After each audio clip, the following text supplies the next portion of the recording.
A good day. We're going to look at this topic of microorganism. I'm Dr. Masadila. The microorganisms, uh, we say that they play a very important role in our lives. The role can be negative or can be positive.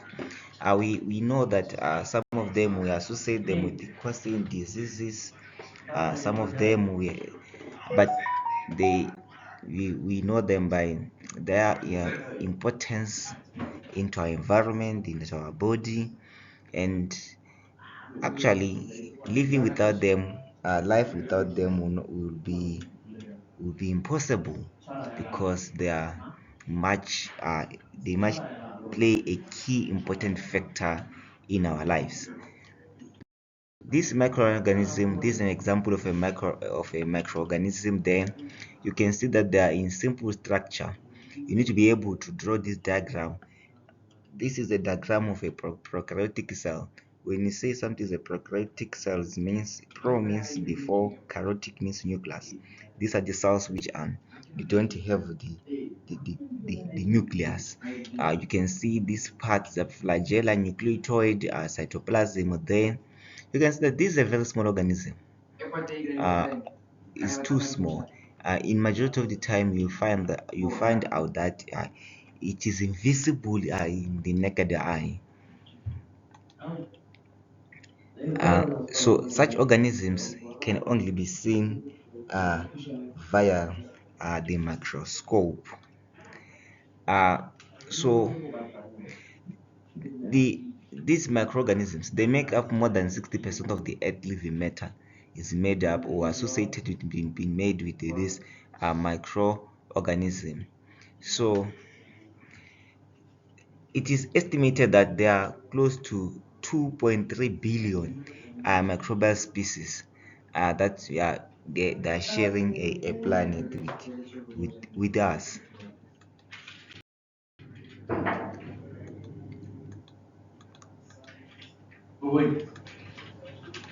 So the classification of this microorganism, it can be classified in based on shapes.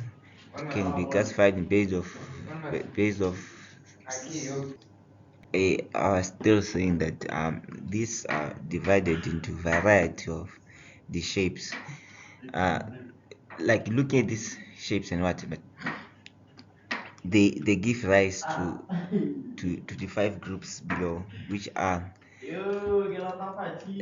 the bacteria, the kingdom Monera, and the protista kingdom protista. You study the protista in bio. You see, is it semester 2? Is 1 and 2, whereby you now look at the classes of the classes of the protista, which are the amoebozoa, um, flagellates, mastegophora, and the sporozoa, xylophora. You look at them, these are the example of protista. And also look at the algae in a starting plant in semester 2. Here we're going to look at the bacteria and the viruses. Fungi, we're not going to learn more about them, but we're going to have to know basics about fungi. So these kingdoms are called microorganisms. The reason why we are starting with viruses and bacteria is their input or their contribution that you is generally known. You know that viruses are known for causing diseases, and also bacteria are known for causing diseases, although the other bacteria which are beneficial to to to us.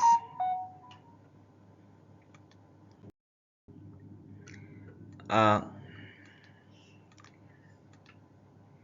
we need to know that only members of the kingdom Animalia and most Planta are not considered microbes. Why are they not considered uh, microbes? Microorganisms, these are smallest organisms. You might find that most of the time they don't have the nucleus, most of the time, and most of the time they are unicellular. So viruses are also considered microbes because viruses are cells and are not cells. Actually, they are not, because some they think there's an ongoing a scientific debate that others they're saying they're dead, others they're saying they're living. Yeah, but many of us know bacteria only as germs, invisible creatures that can invade our bodies and make us sick. But there is more that you need to understand. um, when you look at that size of bacteria compared to the normal basic cells, we can say that the animal or plant cell is 10 to 100 micrometers, whereas the bacteria is less than 2 micrometers in diameter. You can see that when you compare our cells to them, they are even you see. So like the morphology of them, how are they made? So you find that the bacteria exist in different shapes. There are rods, the other exist as rods, these are the bacilli, the others the spheres, these are the cocci, others are in spiral forms, others are in filamentous forms, they grow in branching filamentous networks, and others that you get that pleomorphic. Let me edit.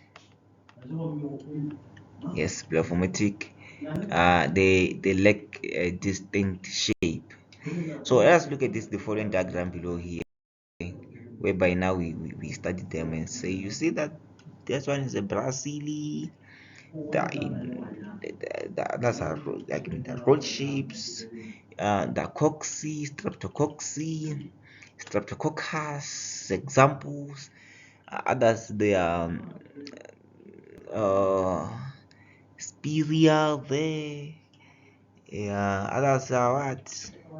Yeah, these are the shapes and different types of bacteria. So but just to know that the name can represent something. Like coccus, it means a cocci.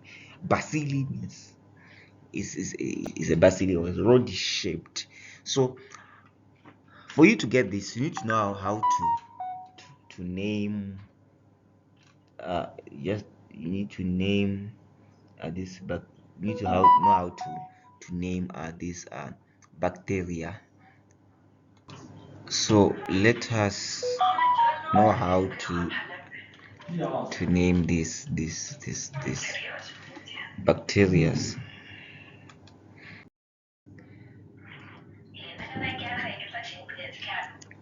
So when we name, we use the Linnaean system. We name by the genus, then the species which they are there. So Execherida coli is named after Theodore Escherich, who discovered this organism in 1885. Um, but they have other called the Bacillus megaterium. Let me show you. Please don't mind my spelling. I mean the way I pronounce. So the Bacillus megaterium is a large rod-shaped organism, a member of genus Bacillus. So this name, this look at it, Bacillus megaterium. Mega means large. Bacillus means road, road shaped. So from this name, we can see that there are many features which are which are revealed, which are revealed. So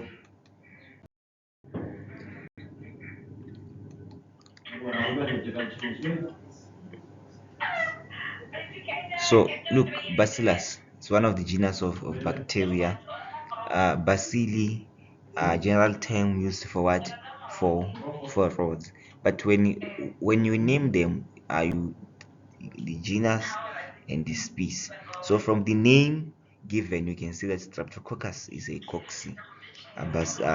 Bacillus megabacterium, you can see that that's a bacilli. So importance of microbes.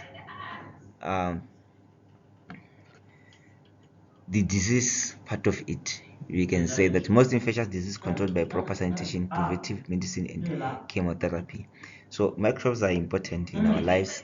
In agriculture, you know that they fix nitrogen, and the other importance in food and drink, fermentations of these drinks that we are drinking nowadays.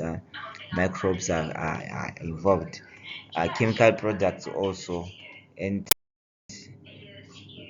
a lot of things, yeah, they are used in basic research because they grow fast, they reproduce fast. So you can now try, you can grow things in them knowing that they will just within minutes they will be grown for that such.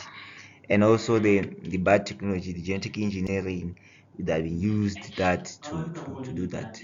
So in bioremediation, is the new science which we use them now to break down toxic um, waste into safe matter. Yeah. So after all, we can conclude and say the microorganisms, they play an important role in our lives by maintaining life on Earth, fixing cases, breaking down dead plant and animal matter. Also, the biotechnologists exploit the activity of microbes to benefit humans in a lot of ways. So this topic was for you to understand the introduction of microbes, that yes, we have microbes. They are small organisms that are prokaryotic. We have five classes of them. Then you know about bacteria. That no, bacteria is divided into this based on shape. Their names is based on shape, although there are others which were named after scientists. But the Theodora is one of the scientists which were likely to be named after the bacteria which they discovered. So the next topic now is to learn more about them. But learning more about them is you need to learn more about prokaryotic cells, because we say that they are prokaryotic. They don't have the nucleuses. They don't have the nucleuses. What next?